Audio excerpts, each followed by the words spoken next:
Hey y'all, it's Troy-Nicole, and today I'm going to do my July wrap-up.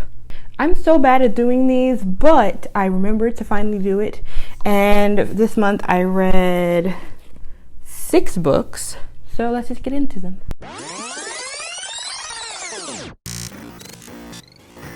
Okay, so July must have been a really long month because some of these books I thought I read in June, but I guess I did not. So the first book I read in July was The Hating Game by Sally Thorne. This book, I think I said it in my last video, it's definitely a book that I think I let the hype get to me, and because of that I did not enjoy it as much as I should have. But after going back and rereading and stuff, I was just like, no, this is a good book and there's no reason that I should let hype define my review on it. So I did end up giving The Hating Game about 4 out of 5 stars. Despite the hype, I still was missing something, I think. I don't know. I think Josh and Lucy were really cute. However, I think their relationship was just kind of boring to me. Like, there was really no, like, the hating part of their relationship in retrospect didn't really last that long.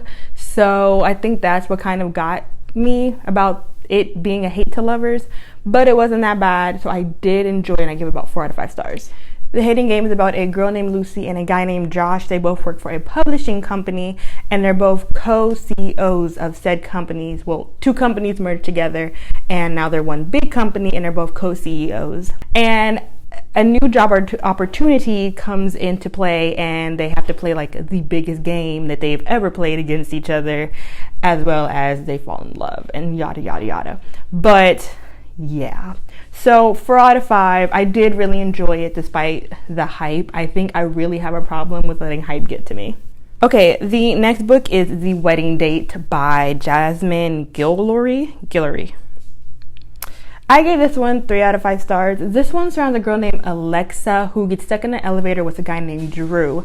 And Drew is about to go to the wedding of his ex-girlfriend, but he doesn't want to go alone. So since they're stuck in the elevator, he decides to ask this complete and total stranger to go to the wedding with him.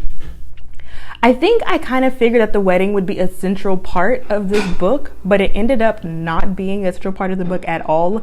And it was really just maybe a few chapters of the book, like the first half of the book, not even the first half, like maybe the first fourth of the book was about the wedding, and then like maybe the rest of the book was just other boring stuff. But my gripe with this book wasn't really just that. It was also the fact that Alexa is a black woman and Drew was a white man. And I kept seeing people say that he checked his privilege and that he was so great and this was such a sexy book. But okay, first of all, he didn't check his privilege but like one time. And in retrospect, he said more ignorant things than he said that like woke stuff. He said like one, I guess, woke thing, which I don't even see how that was. I think I said it in my review on it on Instagram that it was kind of like what people call bare minimum Twitter. Like he did honestly the bare minimum. But then my real problem was with Alexa because she literally was just like, he might be ignorant, but the sex is good, so I'm going to stay with him. I'm just like, you would stay with someone who possibly he wasn't, but who is possibly showing you racism, and you were going to, okay, whatever. I just kind of questioned that part about it. And then all the sexy parts of it, do you guys know, like when you watch a movie and a sex scene's about to come and it fades to black? Well, think about that, but written wise. That's kind of how all the sex scenes kind of happened. It was like he kissed her, they took off some clothes, fade to black. Like it didn't write fade to black, but it was just like end. Like you knew it kind of ended. I think it was just the writing style that I didn't mesh with. But I will say maybe it's not the writing style because I'm enjoying The Proposal, which is also by Jasmine Guillory. So who knows? But 3 out of 5. I still slightly enjoyed it. Okay, so I must have just read really popular books this summer because the next one is The Unhoneymooners by Christina Lauren, to which I gave 3.75 out of 5 stars. Goodreads, please get your shit together so I can stop having to actually put down in my review that it's 3.75 and not just let me give half stars. So I was going to give this 5 stars originally. Then it kind of went down to 4, and by the end of it, it went down to 3.75. Because while I really did enjoy this book, at the ending, which I will get to, I did not enjoy. So The Unhoneymooners is about a girl named Olive and a guy named Ethan. They are maid of honor and best man at their twin sister and his brother's wedding. Their siblings are getting married. However, everyone comes down with a really bad case of food poisoning. So Ethan and Olive end up going on the honeymoon for their siblings, even though they hate each other. But because it can't be like, it was the sister won the honeymoon, so she couldn't return it or change it or anything like that. So Ethan has to pretend to be his brother, and Olive has to pretend to be her sister, which is easy because they're twins and identical twins. So they go on to this honeymoon, hate each other, but some things happen while they're on the honeymoon that makes them have to kind of be around each other and bond, and they fall in love. My biggest problem with this book was towards the ending. There was something that, I guess it's the climax of the book that happens, and while I understood where Ethan was coming from, he was very hypocritical, he was very rude, and I think at the end I was just like, okay, no, I don't really like you. And I think she gave him too quick. Like she let him, I think she just gave into him a little too quickly. He didn't deserve it, but you know, whatever. The next book I read was The Deal by Elle Kennedy. This book, oh my God. This book surrounds I almost dropped my phone. This book surrounds a girl named Hannah who she ends up falling for this guy on the football team, but she realizes her popularity isn't where it needs to be to get his attention. So insert Garrett, who they have a class together, and he ends up failing a test, and he is the captain of the hockey team. So since he ends up failing the test, he decides to help her look more desirable to the football player whose name I'm blanking on. He's not that important. In return for her tutoring him in their, I think it's a sociology class. However, as they're being tutored, they start really liking each other, and Garrett ends up falling for her, and he's trying his very best to get her to like ignore the football player and be with him. I love this book. I loved it so freaking much. Hannah and Garrett's relationship was so cute. Perfect. Highly recommend.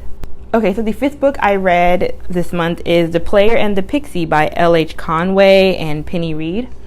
This book, I went back and forth with the rating for this one as well. But this is actually in a series, but it's like a series of standalone novels. And I think this is the 2nd one. And so this is about a girl named Lucy, who is the little sister of the best rugby player in their country. And also about Sean Cassidy, who is the rival of Lucy's brother, but they're on the same team, but they have a really bad relationship with each other.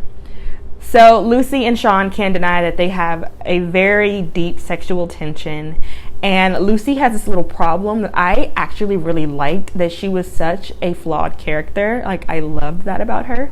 And anyway, Sean finds out, ends up kind of blackmailing her into having dinner with him, and to which some stuff comes out, and he decides that he wants her. So they start entering into a friends benefits relationship while they have to obviously hide it from her brother, whose name I don't remember. However, Lucy ends up finding out something about Sean that's not that great, and she ends up trying to help him with it, and he finds something about her that he needs to help her with.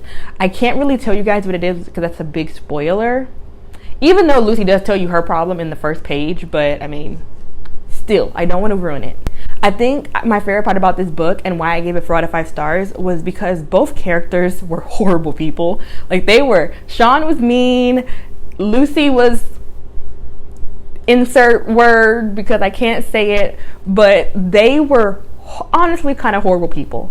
But at the same time, I really like it when characters have real flaws that are not this Mary Sue character and everything's all butterflies and rainbows.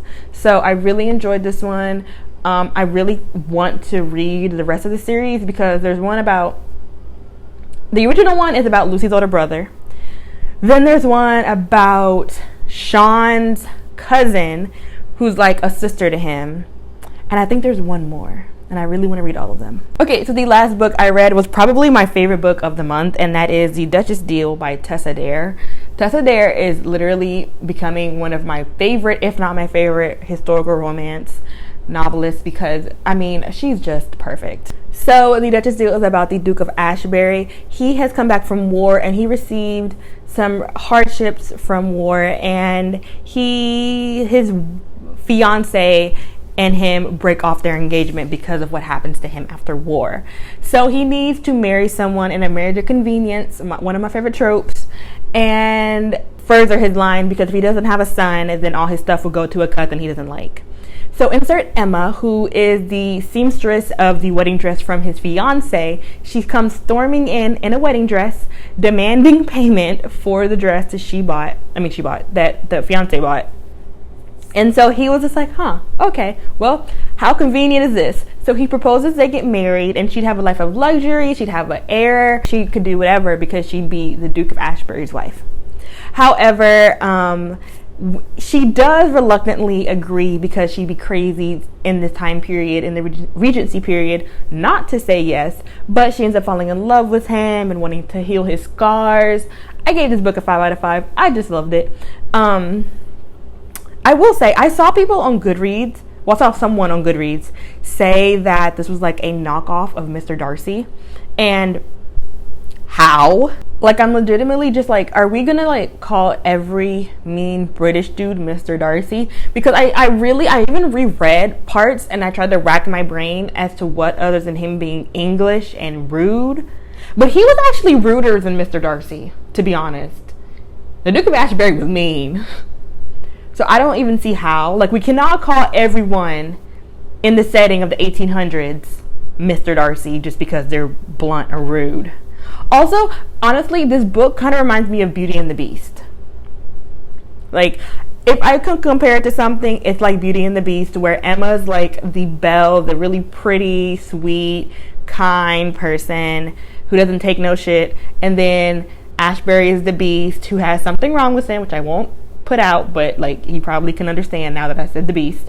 And he's mean, grumpy, and the world has made him grumpy, and he like casts himself away, all lonely. So I don't really understand how that has anything to do with Darcy, because Darcy, I mean, he was English and rude, but no. Anywho, that clears up my wrap up for the month of July. I actually had a really good month, despite the fact that I had just a couple of hangups with the really popular ones. But the popular ones were still really good. And I love Christina Lauren and I really like Sally Thorne. So I had a pretty good month. So yeah, hope you enjoyed this video. I am coming with a recommendations video. I have not done one in such a long time and I really want to do one. So look out for that. And until next time, do what you love, create what you love, and peace.